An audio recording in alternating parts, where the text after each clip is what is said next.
పీఎఫ్సీకి మహారత్న హోదా. నవరత్న సంస్థలోని power finance కార్పొరేషన్కు కేంద్ర ప్రభుత్వం మహారత్న హోదా కట్టబెట్టడానికి సిద్ధమైనట్టు తెలుస్తుంది.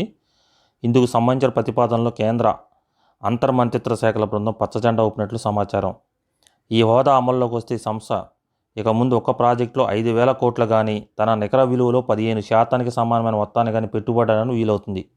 అంటే 5,000 కోట్ల రూపాయలు కానీ, తన యొక్క నెట్ అసెట్ వాల్యూలో 15% కానీ సమానమైన పెట్టుబడిని పెట్టడానికి, అంటే సొంతంగా బోర్డ్ ఆఫ్ డైరెక్టర్స్ ఈ నిర్ణయం తీసుకోవచ్చు. అంటే కేంద్ర ప్రభుత్వం దగ్గరికి వెళ్ళి, సో మనం వెళ్ళి మళ్ళీ చేయకుండా ఇంత మొత్తానికి ఆటోమేటిక్గా వీళ్ళే మనకి డెసిషన్ తీసుకునే పవర్ ఇస్తారు. ఇతర సంస్థల విలీనం, స్వాధీనం లాంటి ప్రక్రియ చేపట్టడానికి మార్గం సుగమం అవుతుంది. దేశంలో అతిపెద్ద బ్యాంకింగేతర ఆర్థిక సంస్థగా గుర్తింపు పొందిన పీఎఫ్సీకి మహారత్న హోదా కట్టబెట్టడానికి మనకి ఆటోమేటిక్గా ఆమోదముద్ర పడుతుంది అని మనకు తెలుస్తుంది. 10 రోజుల్లో నోటిఫికేషన్ విడుదలయ్యే సూచనలు ఉన్నాయి. ఇప్పటికీ దేశంలో bell, coal India, BPCL, HPCL, NTPC, ONGC, power grid corporation, SAIL, GAIL, Indian oil corporation లిమిటెడ్కి మాత్రమే ఉన్నాయి. దీంతో ఇస్తే 11 అవుతుంది. మనకు దీంట్లో మెయిన్గా ఇంపార్టెంట్ పాయింట్స్ మనకి 5,000 కోట్ల వరకు మనకి సొంతంగా పెట్టుబడి పెట్టుకోవచ్చు, లేక నెట్ అసెట్ వాల్యూలో 15% వరకు వాళ్ళు చూసుకోవచ్చు. దీంట్లో మనం చూసుకుంటే బెల్ ఉంది, భారత్ ఎలక్ట్రికల్ లిమిటెడ్ ఉంది, కోల్ ఇండియా ఉంది, BPCL Bharat petroleum corporation limited ఉంది, HPCL Hindustan petroleum corporation limited ఉంది, NTPC national thermal power corporation limited ఉంది, ONGC oil and natural corporation limited ఉంది, ఇంకోటి పవర్ గ్రిడ్ కార్పొరేషను, అలాగే సెయిల్ ఉంది, steel authority of India limited SAIL, GAIL gas authority of India limited GAIL, Indian oil కార్పొరేషన్తో కలిపి 10. So దీంతో కలిపి మహారత్న హోదా పొందేది మన ఇండియాలో 11వది. బ్రిటన్ది వివక్షపూరిత చర్య. కోవిషీల్డ్ గ్రహీతలకు క్వారంటైన్ మినహాయించాలి, లేదంటే ప్రతి చర్యలు తప్పవు. భారత్ కోవిషీల్డ్ 2 టీకా డోసులు తీసుకున్నప్పటికీ బ్రిటన్ ప్రభుత్వం మన ఇండియాలో వచ్చే వాళ్ళని కంపల్సరీగా క్వారంటైన్లో ఉండాలి అని విధించింది. దీనికి భారత ప్రభుత్వం తీవ్రంగా స్పందించింది. ఎందుకంటే ఈ కోవిషీల్డ్ని అభివృద్ధి చేసింది బ్రిటన్ కంపెనీయే. మనకి ఆస్ట్రాజెనకా మనం చూసుకుంటే బ్రిటన్ కంపెనీయే. కానీ ఏంటంటే ఇంకా వీళ్ళు నిషేధించడం, అలాగే మనం చూసుకుంటే బ్రిటన్కి ఈ కోవిషీల్డ్ మన భారత ప్రభుత్వం 50 లక్షల డోసులను కూడా అందించింది. అయినా కూడా ఈ బ్రిటిష్ గవర్నమెంట్ ఈ కోవిషీల్డ్ గుర్తింపు ఇవ్వకపోవడం అనేది ప్రభుత్వం ఇదిగా భావిస్తుంది. దీనికోసం ఇక్కడ ఆటోమేటిక్గా భారత్కి బ్రిటన్ నుంచి వచ్చేటువంటి ప్రయాణికులను కూడా మేము బ్యాన్ చేస్తాము అని భారత్ హెచ్చరించడం అనేది ఒక గొప్ప విషయమే. ఏపీలో పెట్టుబడులు పెట్టండి, రాష్ట్రంతో పాటు మీరు వృద్ధి చెందండి. వాణిజ్య ఉత్సవ ప్రారంభోత్సవంలో మనకి సీఎం జగన్ ఆహ్వానం. 2 ఏళ్ల దేశీయ ఎగుమతుల్లో 9% మనకి అంతకుముందు 9వ ర్యాంక్ ఉండేది, ఇప్పుడు దేశీయ ఎగుమతుల్లో 4వ స్థానానికి వచ్చాం. ఇది చాలా మంచి ఇండికేటర్.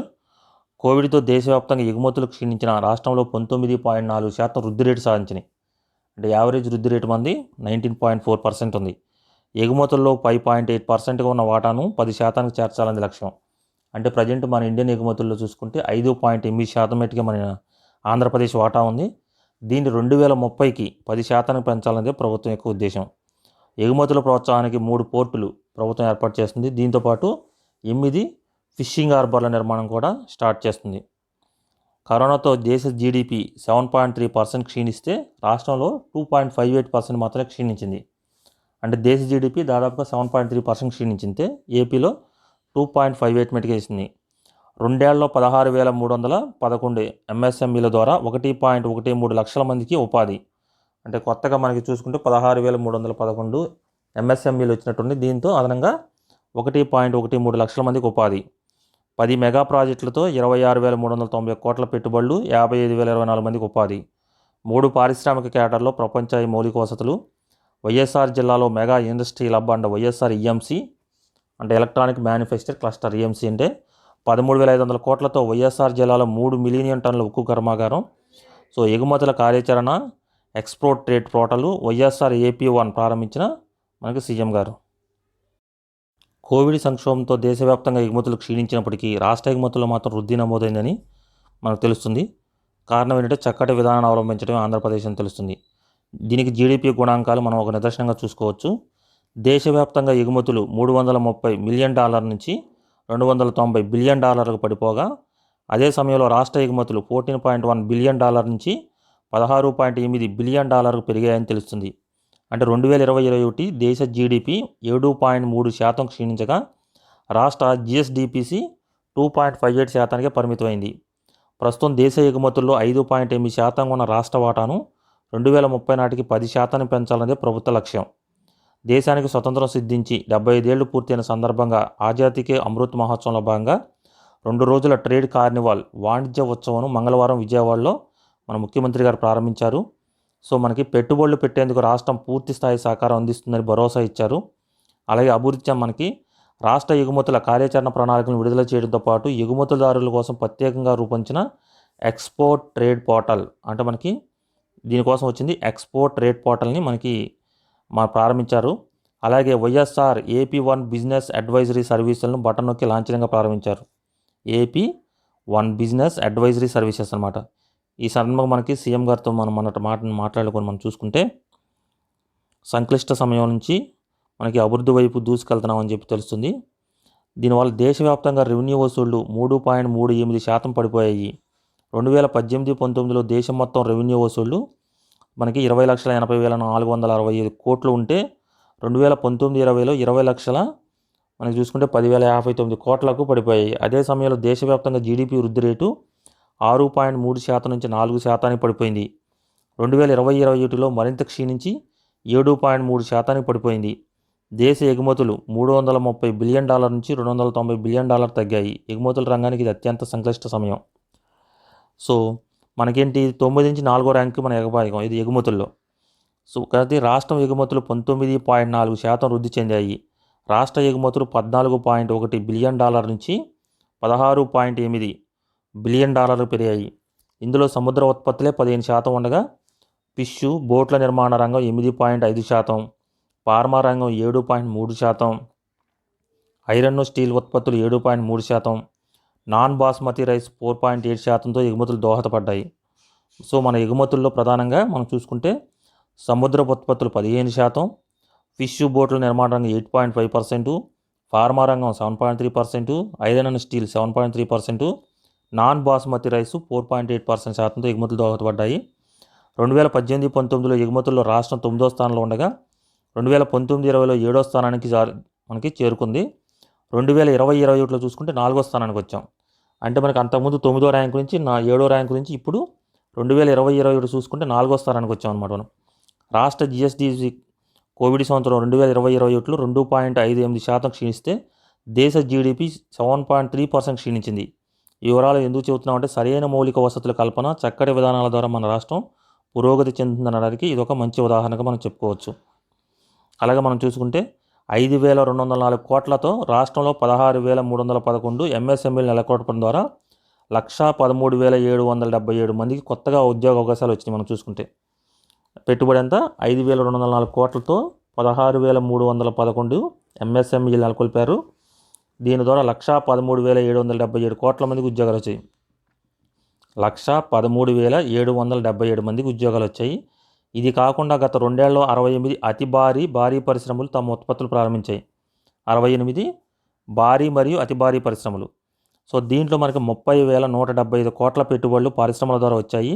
దీని ద్వారా 46,119 మందికి ఉపాధి లభించింది. అంటే దీన్ని చూస్తే మనకి ఎంఎస్ఎంఈల ద్వారానే తక్కువ పెట్టుబడితో ఎక్కువ మందికి ఉపాధి కల్పిస్తున్నాము. మన భారీ పరిశ్రమలో ఎక్కువ పెట్టుబడులు వచ్చినా కూడా తక్కువ మందికి ఉపాధి వస్తుంది అనేది మనకు దీన్ని బట్టి అర్థమవుతుంది. సో మరో 36,384 కోట్ల పెట్టుబడితో 62 భారీ అతి భారీ పరిశ్రమల నిర్మాణానికి పూర్తి చేసుకోబోతున్నాయి. దీని ద్వారా 76,960 మందికి ఉద్యోగాలు కల్పించే సామర్థ్యం కలుగుతుంది మనకి. గత ఏడాది కాలంలోనే 26,391 కోట్లతో ఏర్పాటు కానున్న 10 మెగా ప్రాజెక్టులకు అనుమతి ఇచ్చాం. వీటి వల్ల కూడా దాదాపు 55,024 మందికి ఉద్యోగాలు వస్తాయి మనకి తెలుస్తుంది. అంటే మనకు గత చూసుకుంటే 5,204 కోట్లతో రాష్ట్రంలో 16,311 ఎంఎస్ఎంఈలు 113,777 మందికి ఉపాధి. అలాగే మనకి భారీ నుంచి అతి భారీ ధర చూసుకుంటే 68 వచ్చినాయి. దీంతో వచ్చినటువంటి ఇన్వెస్ట్మెంట్ 30,175 కోట్లు. దీని ద్వారా వచ్చిన ఉపాధి 46,119 మందికి మనకి ఉపాధి వచ్చింది. Gas distribution network GAIL. So స్థిరమైన పారిశ్రామిక ప్రగతి కోసం అవసరాలకు సరిపడా ఇంధన వనరులు అందుబాటులో ఉంచడానికి మనం చూసుకుంటే చాలా కీలకం. సరిపడా గ్యాస్ లభ్యం కావాలి. పరిశ్రమలు, గృహ అవసరాల కోసం గ్యాస్ అందుబాటులో ఉంచడానికి గెయిల్ భాగస్వామ్యంతో గ్యాస్ డిస్ట్రిబ్యూషన్ నెట్వర్క్ను ఏర్పాటు చేయబోతున్నారు అన్నమాట త్వరలో. 26 స్కిల్ డెవలప్మెంట్ కాలేజెస్. నైపుణ్యలేమిని తీర్చడానికి ప్రపంచ స్థాయిలో ప్రతి పార్లమెంట్ నియోజకవర్గంలో ఒక్కొక్కటి చొప్పున రాష్ట్ర వ్యాప్తంగా 26 స్కిల్ డెవలప్మెంట్ కాలేజీలను ఏర్పాటు చేస్తున్నాం. వీటితో పాటు తిరుపతి, విశాఖలో స్కిల్ యూనివర్సిటీలను ఏర్పాటు చేస్తున్నాం. సో 26 ఏమో స్కిల్ డెవలప్మెంట్ కాలేజీలు, 2 ఏమో స్కిల్ డెవలప్మెంట్ యూనివర్సిటీలు, ఒకటి తిరుపతి, 2 విశాఖపట్నం. ఒక యూనివర్సిటీ పారిశ్రామిక ఉత్పత్తుల రంగంలో నైపుణ్యాలను అభివృద్ధి చేయడంపై దృష్టి పెడితే మరో యూనివర్సిటీ ఐటీ రంగంలో నిపుణులను పెంచడానికి దృష్టి కేంద్రీకరిస్తుందన్నమాట. కొత్త పోర్టుల నిర్మాణం. రాష్ట్రానికి 974 కిలోమీటర్ల సువిశాల తీర ప్రాంతం ఉంది. అంటే మన రాష్ట్రం యొక్క కోస్టల్ బెల్ట్ యొక్క మొత్తం దూరం 974 కిలోమీటర్లు. రాష్ట్ర ప్రభుత్వం మరో 3 పోర్టులు నిర్మిస్తుంది.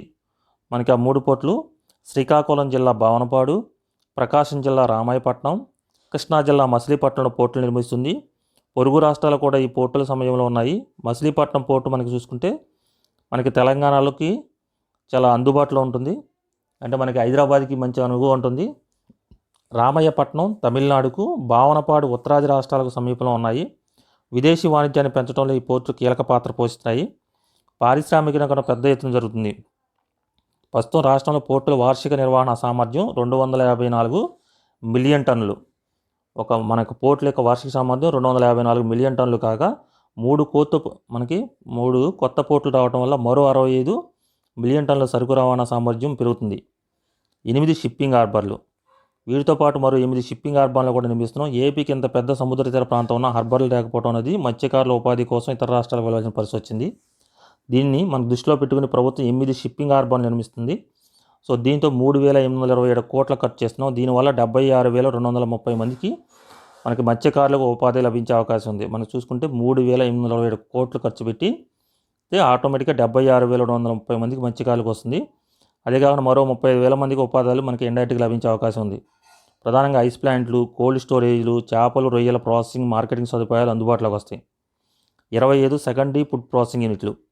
సో రాష్ట్ర ప్రభుత్వం ప్రతి పార్లమెంట్ నియోజకవర్గానికి ఒకటి చొప్పున 25 సెకండరీ ఫుడ్ ప్రాసెసింగ్ యూనిట్లు ఏర్పాటు చేస్తుంది. దీనివల్ల రైతులకు మంచి ధరలు దక్కడంతో పాటు వ్యవసాయ ఉత్పత్తులు విలువ జోడించడం, అంటే మనకి ఎడిషనల్ వాల్యూ జోడించడం అవుతుంది. ప్రత్యక్షంగా 30,000 మందికి, పరోక్షంగా 50,000 మందికి ఉద్యోగాల అవకాశం ఉంది.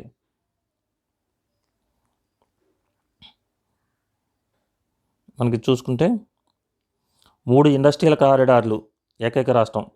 దేశంలో 3 ఇండస్ట్రియల్ కారిడార్లు కలిగి ఉన్న ఏకైక రాష్ట్రం ఆంధ్రప్రదేశ్. 1 విశాఖ చెన్నై, 2 చెన్నై బెంగళూరు, 3 హైదరాబాద్ బెంగళూరు. ఇవి కూడా 3 కూడా నేషనల్ హైవేస్ యొక్క అనుసంధానంగానే ఉన్నాయి. ఇండస్ట్రియల్ కారిడార్లు రాష్ట్ర వ్యాప్తంగా పారిశ్రామిక ప్రగతిని పరుగులెత్తి అంచే అవకాశం మనకు కనిపిస్తుంది. మనం తీసుకుంటే భాగంగా రాష్ట్ర ప్రభుత్వం వైఎస్ఆర్ జిల్లా కొప్పర్తిలో మెగా ఇండస్ట్రియల్ హబ్ను అభివృద్ధి చేస్తున్నారు. 3,155 ఎకరాల్లో మల్టీ ఇండస్ట్రియల్ పార్కును ఏర్పాటు చేస్తున్నారు. నాణ్యమైన విద్యుత్తు, నీరు, ఎస్టీపీలు లాంటి మౌలిక సదుపాయాలు కల్పిస్తున్నారు. 20,000 కోట్ల పెట్టుబడులను ఆకర్షించేందుకు అడుగులేస్తున్నారు. దాదాపు 1,00,000 మంది పైగా ఉపాధి కల్పించే ఈ సామర్థ్యం ఈ పార్క్ ఉంది. ఇదే ఇండస్ట్రియల్ పార్కులో ఎలక్ట్రానిక్ మ్యానుఫ్యాక్చరింగ్ క్లస్టర్ను ఏర్పాటు చేస్తున్నారు. 800 ఎకరాల్లో 730 కోట్ల పెట్టుబడితో దీన్ని నిర్మిస్తున్నారు. దీని ద్వారా దాదాపు 10,000 కోట్ల పెట్టుబడులు వస్తాయని, 25,000 మందికి ఉపాధి కలుపుతుందని మనకి ఈఎంసీకి ఉంది. ప్రపంచవ్యాప్తంగా స్టీల్ ఉత్పత్తులకు గిరాకీ పెరిగిన దృష్ట్యా 3 మిలియన్ టన్నుల సామర్థ్యంతో 13,500 కోట్లతో కడప జిల్లాలో స్టీల్ ఫ్యాక్టరీ నెలకొల్పుతున్నారు. చిరస్మరణీయుడు గురజాడ. ఘనంగా గురజాడ అప్పారావు 159వ జయంతి వేడుకలు. మనకి విజయనగరంలో గురజాడ స్వగృహం నుంచి భారీ ర్యాలీ. మహాకవి గురజాడ వెంకట అప్పారావు 159వ జయంతి కార్యక్రమాలు సాంస్కృతిక రాజధానిగా పేరొందిన విజయనగరంలో మంగళవారం ఘనంగా జరిగాయి. ఈ సంజీవన్లో ఏపీ టాప్, కేంద్ర ఆరోగ్య శాఖ వెల్లడి. సో జాతీయ టెలిమెడిసిన్ సేవలో ఈ సంజీవన్లో ఆంధ్రప్రదేశ్ ముందు వరుసలో ఉన్నట్లు కేంద్ర కుటుంబ ఆరోగ్య సంక్షేమ శాఖ వెల్లడించింది. దేశవ్యాప్తంగా ఈ సంజీవని సేవలకు సంబంధించి 1.2 కోట్ల సంప్రదింపులు పూర్తిగాక ఆంధ్రప్రదేశ్ ఈ Sanjeevani, Ayushman Bharat health and wellness centre, out patient department సేవలు కలిపి 37,04,258 సంప్రదింపులతో తొలి స్థానం నిలిచిందని మంగళవారం ఒక ప్రకటనలో తెలిపింది. కేంద్ర ప్రభుత్వం ఈ సంజీవని ప్రారంభించిన తర్వాత దాన్ని అమలుపరిచిన తొలి రాష్ట్రం ఆంధ్రప్రదేశ్ కావడం విశేషం. అనంతరం కేంద్ర ప్రభుత్వం దేశవ్యాప్తంగా 2,000 హబ్బలు, 28,000 స్పోకులను ఏర్పాటు చేసింది. ఏపీ తర్వాత రాష్ట్రాలు చూసుకుంటే కర్ణాటక, తమిళనాడు, ఉత్తరప్రదేశ్, గుజరాత్ ఉన్నాయి. విదేశీ బహుమతులు ఉంచుకోవచ్చు. ఐఏఎస్, ఐపీఎస్లకు అనుమతించిన కేంద్రం. ఐఏఎస్, ఐపీఎస్, ఐఎఫ్ఎస్ అధికారులు భారత ప్రతినిధి బృందంలో సభ్యులుగా ఉన్న సమయంలో విదేశీ ప్రముఖుల నుంచి అందుకున్న బహుమతులను తమ దగ్గరే ఉంచుకునేందుకు వీలుగా 50 ఏళ్ల కిందట నిబంధనలను కేంద్రం తాజాగా సవరించింది. ఈ మేరకు మంగళవారం ఓ అధికార ప్రకటన విడుదల చేసింది. అఖిల భారత సర్వీసులు నిబంధనలు 1968కి సంబంధించి సెక్షన్ 11లో కొత్త ఉపనిబంధన చేర్చింది. సర్వీస్ సభ్యులు ఐఏఎస్, ఐపీఎస్, ఐఎఫ్ఎస్ అధికారులు భారత ప్రతినిధి పొందడం లేక మరేదైనా సందర్భంలో విదేశీ ప్రతినిధుల నుంచి బహుమతులు స్వీకరించవచ్చు, తమ దగ్గర ఉంచుకోవచ్చు. అయితే విదేశీ విరాళాల నిబంధనలు 2012కు అనుగుణంగా ఇది జరగాలని తాజా సవరించిన నిబంధనలో పేర్కొన్నారు. సాధారణంగా విదేశీ ప్రతినిధులు లేక ఆగంతుక వర్గాల నుంచి సేకరించినటువంటి బహుమతులను కేంద్ర విదేశీ వ్యవహారాల శాఖలోని తోష్ఖానా అంటే బహుమతుల భండాగారంలో జమ చేస్తుంటారు. భారత ముస్లింల్లో అధిక సంతానోత్పత్తి రేటు అమెరికన్ నివేదిక వెల్లడి. భిన్న మతాలున్న భారతదేశంలో ముస్లిం వర్గంలోని సంతానోత్పత్తి రేటు ఇప్పటికీ అధికంగా ఉంది. హిందువులు ద్వితీయ స్థానంలో ఉండగా జైనులు అతి తక్కువ సంతానోత్పత్తి రేటు కలిగి ఉన్నారు. అమెరికాకు చెందిన ప్యూ రీసెర్చ్ సెంటర్ మంగళవారం ఓ నివేదికలో ఈ విషయాలు వెల్లడించింది. దేశంలోని హిందూ, ముస్లిం, క్రిస్టియన్, సిక్ ఇలా అన్ని మతాల సంతానోత్పత్తి రేటు తగ్గుతున్నట్లు పేర్కొంది. భారత మతాల కూర్పుపై ఈ పరిశోధన కేంద్రం నివేదిక గణాంకాల మేరకు ముస్లిం మహిళల్లో 1992 నాటికి 4.4గా ఉన్న సంతానోత్పత్తి రేటు 2015 నాటికి 2.6 స్థాయికి దిగజారింది. మనకి హిందువుల్లో 3.3గా ఉన్న ఈ రేటు 2.1కి తగ్గింది. 1.2 సంతానోత్పత్తి రేటుతో జైనులు చివరి స్థానంలో ఉన్నారు. భారత్లో ఇద్దరు సంతానం పుట్టుక నడుమ గర్భధారణ వ్యవధి కూడా చాలా తక్కువగా ఉన్నట్లు నివేదిక తెలిపింది. మొత్తానికి సంతానోత్పత్తి రేటులో తేడాల కారణంగా భారత్లో ఇతర మతాల కంటే ముస్లిం జనాభా వేగంగా పెరుగుతున్నట్లు తేల్చింది. 2011 నాటి జనగణన ప్రకారం 120 కోట్ల భారతీయుల్లో 79.8% మంది హిందువులు ఉన్నారు. 2001 గణాంకాలతో పోలిస్తే 0.7% తగ్గారు. ముస్లిం గణాంకాలు పరిశీలిస్తే 2001 నాటికి 13.4% ఉన్న వీరి జనాభా 2011కి 14.2% పెరిగింది. 1951 నుంచి పరిశీలిస్తే భారత్లో ముస్లింల జనాభా మొత్తం 4.4% మేర పెరిగింది. జనాభా పరంగా స్థిరంగా ఉన్న క్రిస్టియన్లు, సిక్కులు, బౌద్ధులు, జైనులు మొత్తం జనాభాలో 6% లోపు ఉన్నారు. కస్తూరి రంగన్ నేతృత్వంలో పాఠ్య ప్రణాళిక కమిటీ పాఠశాలలు, చిన్నపిల్లలు, ఉపాధ్యాయ వయోజన విద్యకు సంబంధించి కొత్త పాఠ్య ప్రణాళికలు అభివృద్ధి చేసేందుకు కేంద్ర ప్రభుత్వం మంగళవారం 12 మంది సభ్యులతో కమిటీ ఏర్పాటు చేసింది. ఈ కమిటీకి జాతీయ విద్యా విధానం 2020 చైర్పర్సన్, ఇస్రో మాజీ చైర్మన్ కె కస్తూరి రంగన్ నేతృత్వం వహిస్తున్నారు. ఆరోగ్య రంగంపై భారత్ మరింతగా పెట్టుబడులు పెట్టాలి. వైద్య నిపుణులకు తగిన సంఖ్యలో సిబ్బందిని సమకూర్చాలి. ప్రపంచ ఆరోగ్య సంస్థ నివేదికలో వెల్లడి. దేశంలో నర్సులు, వైద్యుల నిష్పత్తి 1.7:1గా ఉంది. అంటే నర్సులేమో 1.7 ఉంటే వైద్యులు 1గా ఉన్నట్లు అంచనా. దేశంలో అర్హులైన వైద్య నిపుణుల సంఖ్యను పెంచడంతో పాటు ఆరోగ్య విభాగంలో మానవ వనరులపై భారత్ మరింత పెట్టుబడులు పెట్టాలని ప్రపంచ ఆరోగ్య సంస్థ సూచిస్తుంది. దేశంలో నర్సులు, వైద్యుల నిష్పత్తి 1.7:1గా, అనుబంధ ఆరోగ్య సిబ్బంది, వైద్యుల నిష్పత్తి అయితే 1.1గా ఉన్నట్లు లెక్కట్టింది. జాతీయ శాంపిల్ సర్వే కార్యాలయం డేటాను పరిగణలో తీసుకుని ప్రపంచ ఆరోగ్య సంస్థ, public health foundation of India ఈ నివేదికను విడుదల చేశాయి. భారత్లో నర్సులు, వైద్యుల నిష్పత్తి అత్యధికంగా మనం చూసుకుంటే పంజాబ్లో 6.4:1గా ఉంది.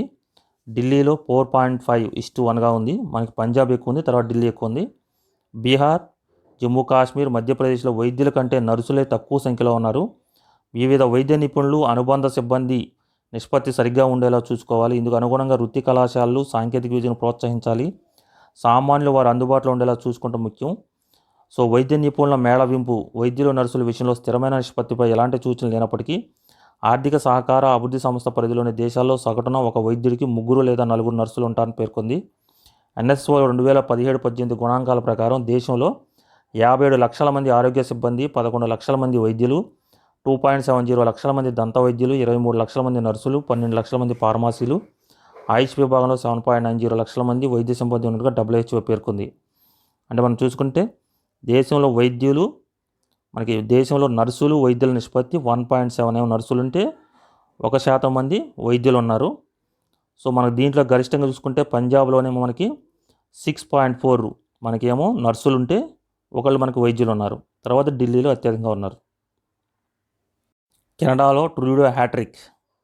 కెనడాలో జరిగిన మధ్యంతర ఎన్నికల్లో మరోసారి లిబరల్ పార్టీకే ఓట్లు పట్టం కట్టారు. పార్టీ పేరు లిబరల్ పార్టీ. ఫలితంగా జస్టిన్ ట్రూడో మూడోసారి ప్రధానిగా బాధ్యతలు చేపట్టడానికి మార్గం సుగమైంది. మెజార్టీ స్థానాలు అల్లంత దూరంలో నిలిచినప్పటికీ మిత్రపక్షాల బలంతో ఆయన ప్రభుత్వాన్ని ఏర్పాటు చేయడం ఖాయం. కరోనాపై ఎక్కువగా దృష్టి పెడితే ఓటర్లను ఆకట్టుకోవచ్చనే ట్రూడో అంచనాలు తప్పాయి. ఇతర నాయకులతో పోలిస్తే ఈ మహమ్మారిని తన ప్రభుత్వం విజయవంతంగా ఎదుర్కొన్న తీరు ఓట్ల వర్షం కురిపిస్తుందని ఆయన ఆశించారు. అదే అనవసరమైన అంశంగా కెనడీయులు భావించారు. ఫలితంగా సోమమంగళవారం వెలువడిన ఫలితాల్లో మైనార్టీ సర్కార్ ఏర్పాటు చేసేందుకు అనువైన స్థానాలను మనకి ట్రూడో కట్టబెట్టారు. చూసుకుంటే మనకి మొత్తం దీంతో పాటుగా ట్రూడో పార్టీకి అటు ఎన్టీపీసీ నేత జిగ్మిత్ సింగ్, రక్షణ మంత్రి అర్జిత్ సజ్జన్ సహా 17 మంది ఇండో కేడనీయులు ఈ విజయంలో సాధించారు.